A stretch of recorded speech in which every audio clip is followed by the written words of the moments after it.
Shalom e bem-vindos à Via Rápida Israel, uma frase do hebreu que significa amarás a Israel. Esperamos que vocês fiquem conosco durante os próximos 30 minutos, porque nosso professor Dr. Baruch vai compartilhar um estudo expositivo da Bíblia. Dr. Baruch é professor titular no Instituto Zera Avraham, com sede em Israel. Ainda que todas as aulas no Instituto são dadas em hebraico, o Dr. Baruch fica feliz em compartilhar este estudo semanal com dublagem em português. Para mais informações sobre nosso trabalho em Israel, visite nosso site amarasaisrael.org.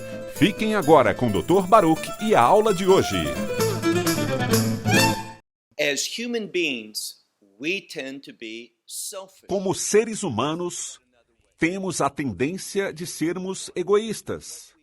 Direi isso de outra maneira. Tendemos a fazer o que queremos. E isso é muito perigoso ao estudar a palavra de Deus. Frequentemente, e isso é certo para todas as pessoas, lemos uma parte das Escrituras e, apesar de que possa dizer uma coisa, nós escutamos algo distinto. Por quê? Escutamos o que queremos escutar. E isso é certamente o que acontece nessa passagem das Escrituras que estudaremos hoje. Dito isso, peguem suas Bíblias e venham comigo ao livro de Mateus, capítulo 15. A primeira sessão de Mateus, capítulo 15, é muito conhecida. Muitas pessoas vão a ela para falar de um assunto específico. Qual assunto? Bem, no hebraico, o chamamos de kashrut. Se trata da lei de alimentação bíblica, mais conhecida no inglês e no português como kosher. Alimentos kosher. Ou seja, que de uma perspectiva rabínica é o que se pode e o que não se pode comer. Ou seja, tudo isso parte de certos versículos da Bíblia. Mas isso é o que devemos entender. A parte da palavra que vamos ler no estudo de hoje não tem nada a ver com as leis alimentícias, com os alimentos kosher. Não fala nada sobre esse assunto. E esse é o problema. Quando vemos uma passagem paralela a isso no livro de Marcos, todos sabemos que os evangelhos, muitos desses eventos foram registrados não somente em um só evangelho, mas em 2 ou 3 deles. Os eventos se repetem, são relatados por Mateus e Marcos e, em alguns casos, por Lucas também.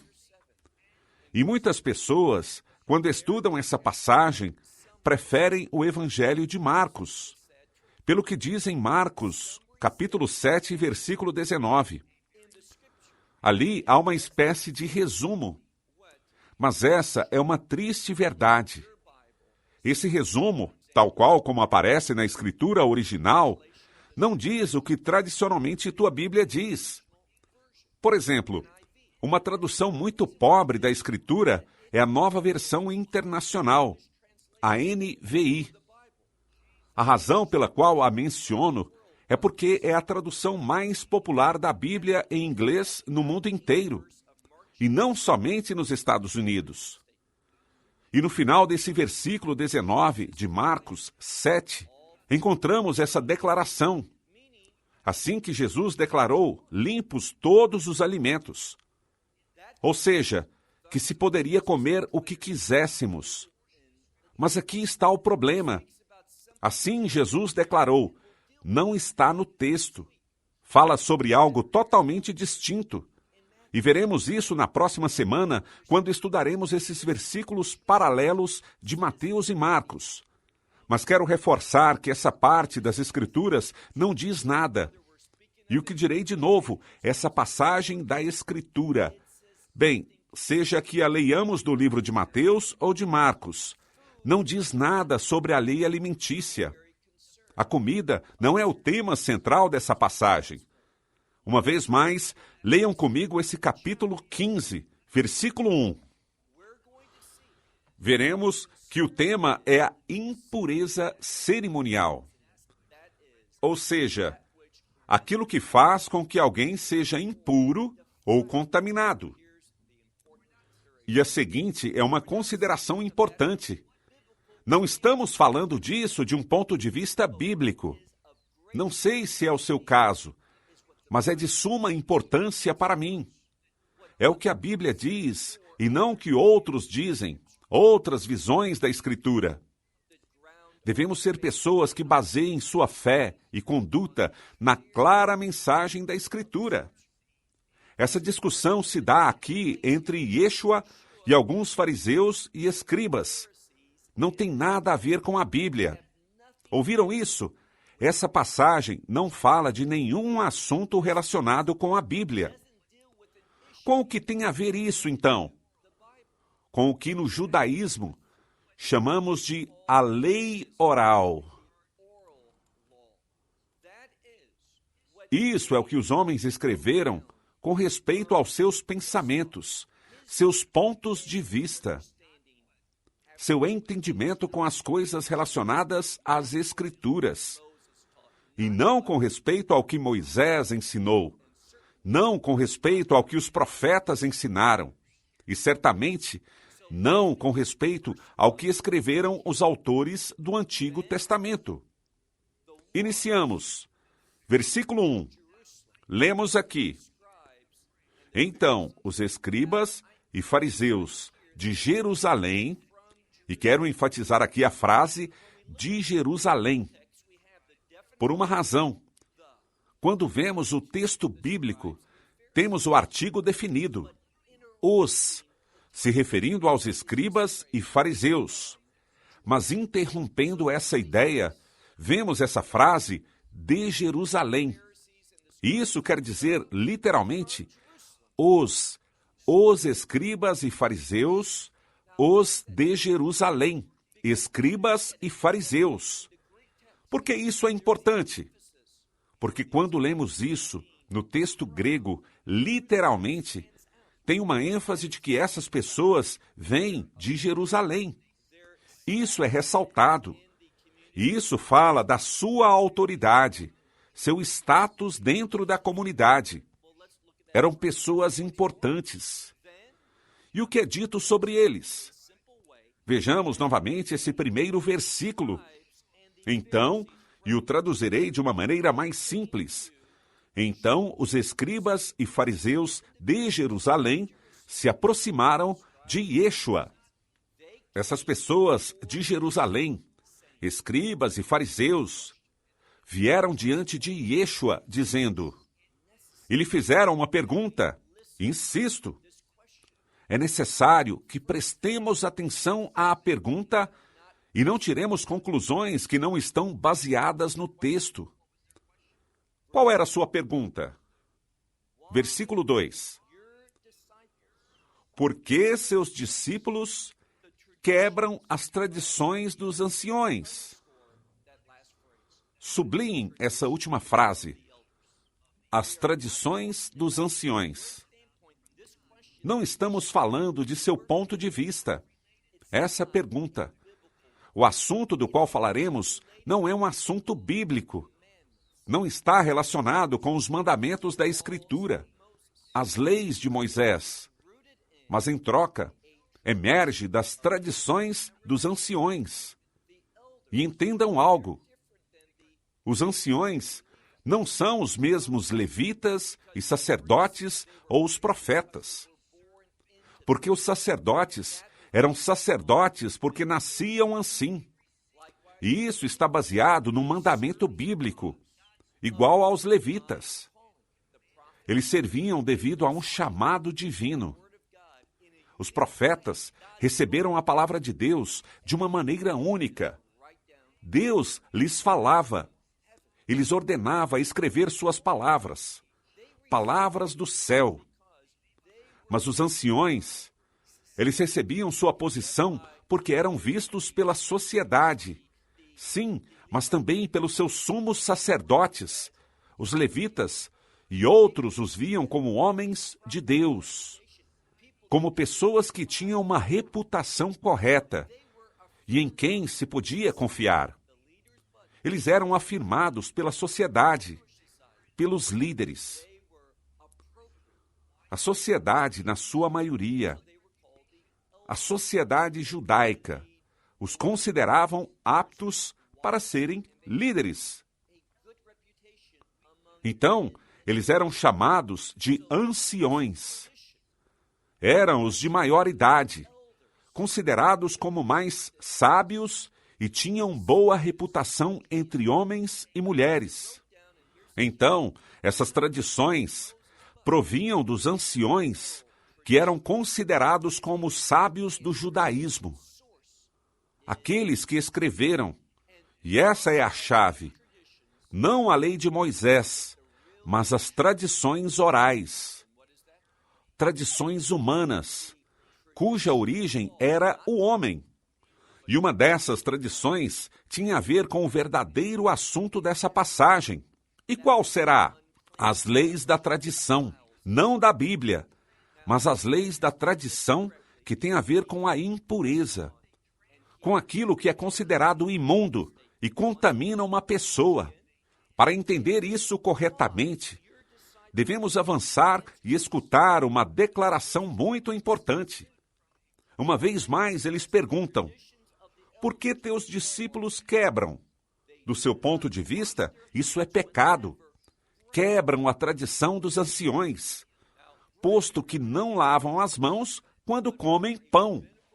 Bem, não vamos entrar em detalhes sobre o pão, mas do ponto de vista rabínico, da perspectiva da lei judaica, o pão tem um status muito importante e especial.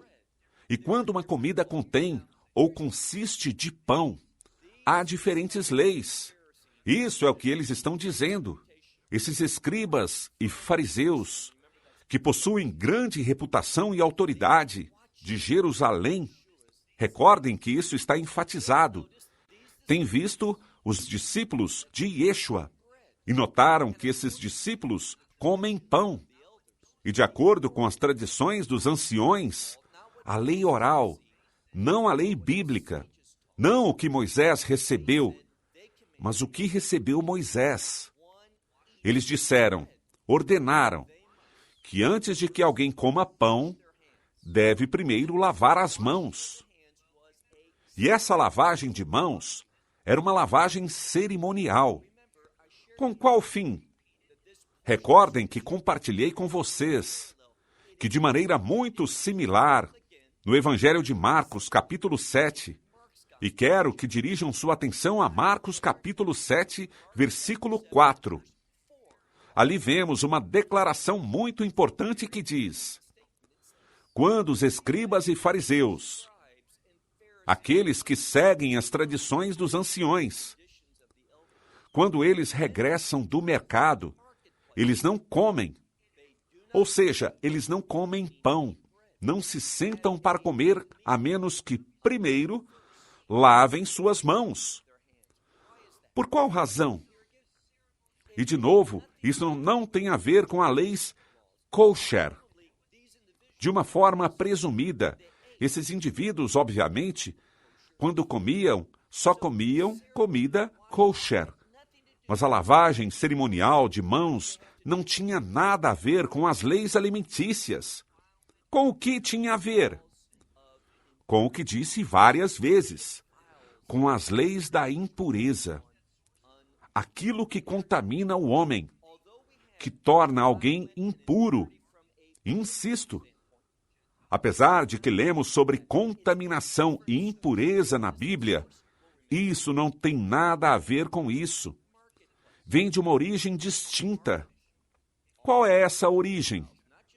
Recordem, quando eles vinham do mercado, quem mais estava no mercado? Também havia gentis. Não só estavam judeus, mas gentis. E a implicação aqui é que eram adoradores de ídolos. Sejamos mais específicos. Se vocês leem, tratando o mesmo tema, se vocês leem Gálatas 2, iniciando o versículo 11, dizem que Pedro foi a Antioquia, e ali também estava Paulo. E Paulo observou algo. Paulo observou que Pedro comia, partia o pão com gentis. A ele não lhe preocupavam essas tradições orais. essas leis feitas pelos homens. Eles se sentavam e não tinham medo de se cercar da impureza dos gentis. Mas, e aqui está o ponto que eu fortemente recomendo. Leia Gálatas 2, iniciando no versículo 11, toda essa passagem. O que Pedro fazia era isso. Quando os judaizantes vinham e Pedro os via, ele se retirava. Não seguia comendo com os gentis. Por quê? Porque debaixo da sua lei, as dos judaizantes, isso era mal. Essa era a perspectiva. Os gentis, eles são impuros. Assim os ensinava a tradição oral. A Bíblia não diz isso. Isso é incorreto. Mas a tradição oral diz que os gentis carregam com eles uma impureza. E essa impureza, essa imundície, pode contaminar aos judeus. E, portanto, com o fim de que essa contaminação que fica em suas mãos não atraia o teu corpo. Antes de provar os alimentos, deve-se fazer algo. Tal como diz aqui, deve-se lavar as mãos. Dessa maneira especial, com o fim de remover as impurezas que vêm dos gentis, para que não comam isso.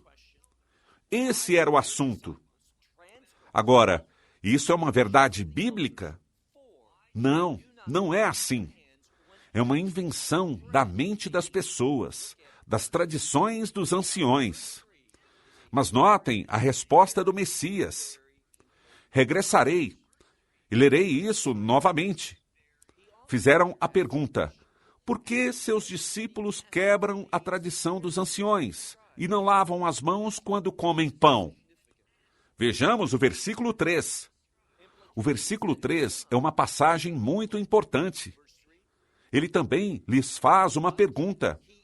E essa pergunta que ele faz leva às implicações mais vitais. Implicações que alguns não gostarão. Mas, versículo 3. Mas respondendo, lhes disse: porque também, ou seja, vocês é quem realmente são culpados. Culpados de quê? Porque vocês também quebram o mandamento de Deus. Sigamos. Não só dizem isso. Vejam o final do versículo. Porque vocês também quebram o mandamento de Deus por causa das suas próprias tradições. Isso é o que está dizendo. E não existe outra maneira para interpretá-lo. E como disse, tem grandes e significativas implicações para nós. Eu sou judeu e faço parte do que se conhece como movimento messiânico. Indivíduos que creem que Jesus é o Cristo, o Filho de Deus. E vejo que a cada dia, mais e mais messiânicos estão estudando e praticando essas leis rabínicas. O que o Messias diz aqui? Ele diz o seguinte: quando você guarda essas tradições dos homens, guardar essas tradições faz com que você abandone os mandamentos de Deus. Isso é muito sério e importante.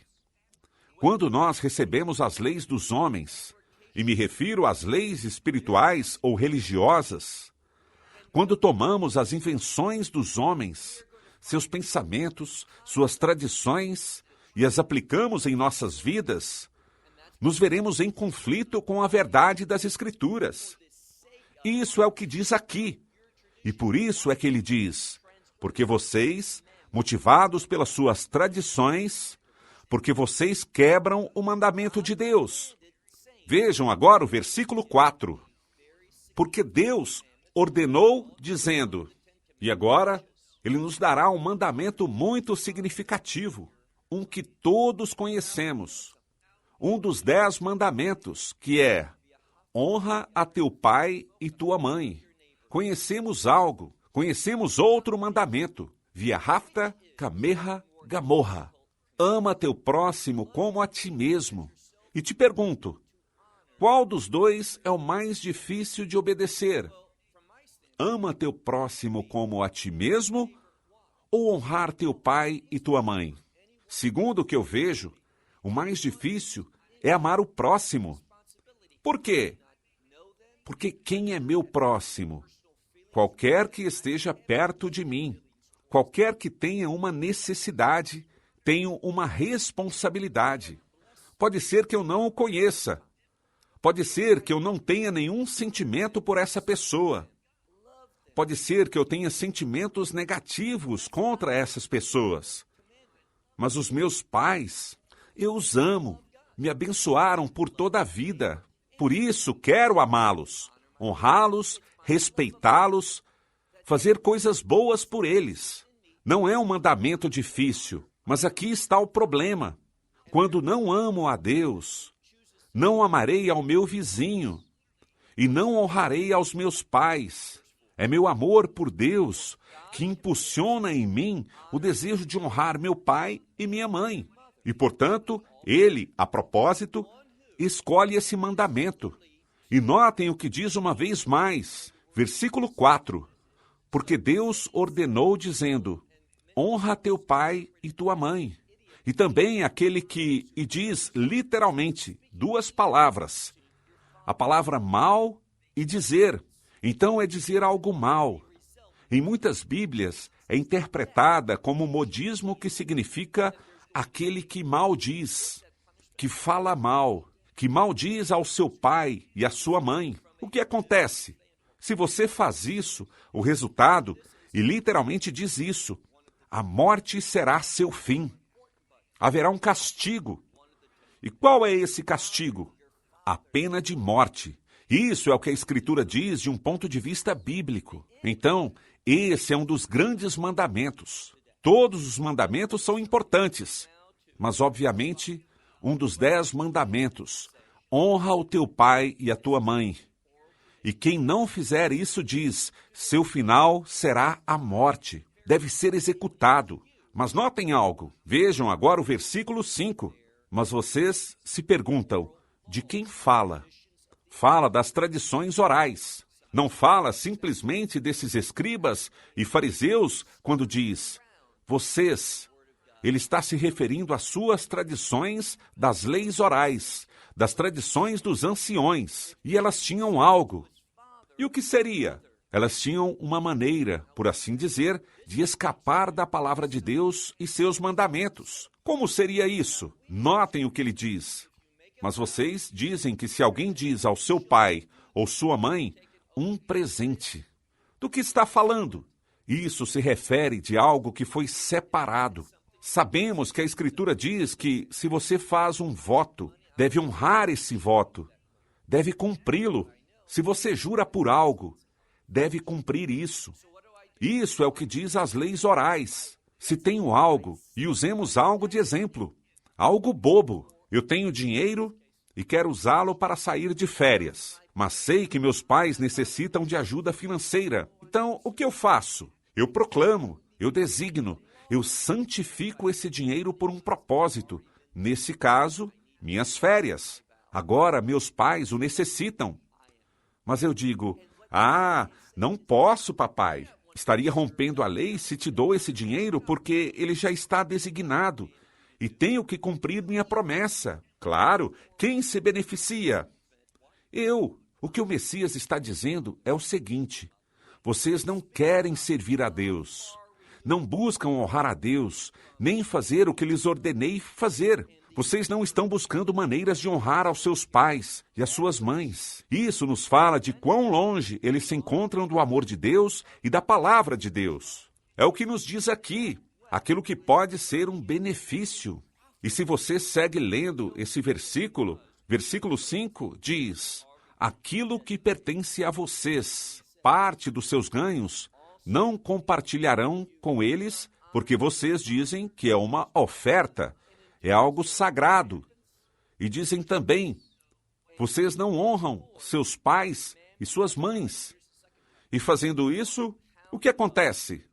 Vocês invalidam os mandamentos de Deus. O digo pela segunda vez, por causa das suas tradições. Esse é o verdadeiro problema. Eles dão mais importância aos ensinos dos homens, às suas próprias tradições. Por quê? Porque eles não querem fazer a vontade de Deus. E sempre que queremos agregar coisas às Escrituras, o que em verdade fazemos é retirar coisas das Escrituras. Agregamos coisas para poder eliminar outras e não ter que aplicá-las em nossas vidas. Veremos, sem sombra de dúvidas, que ele nos mostra que está falando daquilo que contamina uma pessoa. E qual deve ser a moral disso para nós? O que nos contamina não são coisas do exterior, mas a lição é que se trata de algo do nosso interior. Se queremos ter, e com isso iniciaremos na próxima semana, se queremos ter nossos corações afirmados, se queremos ter uma perspectiva de Deus, a quem devemos olhar?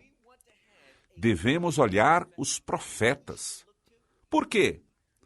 Porque os profetas falaram de uma maneira clara sobre os desejos da carne. A principal responsabilidade dos profetas. O que compartilhavam era uma mensagem de arrependimento. Seu propósito, o propósito dos profetas, era revelar a palavra de Deus, não as tradições dos homens, mas a palavra de Deus com o fim de cumprir algo. Fazer com que as pessoas regressem. Esse é o arrependimento. Regressem a Deus. Essa é uma verdade simples. Quando uma pessoa ama a Deus, vai querer honrar a Deus. Vai querer aplicar as instruções de Deus. Por quê? Eu sei algo. Sei que Deus me ama. E como sei disso?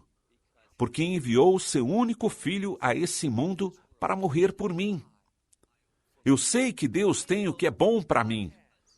E como posso receber o bom que Ele tem para mim? Muito simples, obedecendo às suas instruções. Não porque, se não faço isso, serei castigado. E não ando pensando nisso. Minha preocupação não é o castigo. Minha preocupação é honrar a Deus, agradar a Deus, glorificar a Ele, fazer o que Ele diz que está bem. Porque assim, como um filho quer trazer honra ao seu pai, muitos jovens se matam para ter aprovação. O desejam. Nós deveríamos desejar a aprovação do nosso Pai Celestial. Ele nos ama, mas Ele nos aprovará, nos dirá, bem feito, somente se cumprirmos a sua verdade em ação. Disso é que se trata a verdadeira fé. Shalom. Is all about shalom. Esperamos que você tenha desfrutado da aula de hoje e que possa compartilhá-la com outros. Te convidamos a participar e nos acompanhar a cada semana, a esta hora e por este canal, em mais um episódio de Amarás a Israel. Para mais informações em português, visite amarasaisrael.org, onde encontrará muitos outros estudos realizados pelo Dr. Baruch. Até a próxima semana. Que Deus, nosso Messias e Yeshua, nosso Senhor Jesus Cristo, te abençoe durante a sua caminhada com Ele. Shalom, desde Israel.